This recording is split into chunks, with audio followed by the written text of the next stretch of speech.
Ella és una artista intimista, amb una gran expressivitat plàstica que emociona.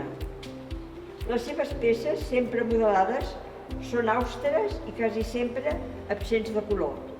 El seu treball transpua les vivències personals que l'inquieten. Aquestes inquietuds l'han portat a treballar la ceràmica des d'una gran perspectiva, sempre plena d'emocions i sentiments. Les meves peces sempre van acompanyades d'una reflexió.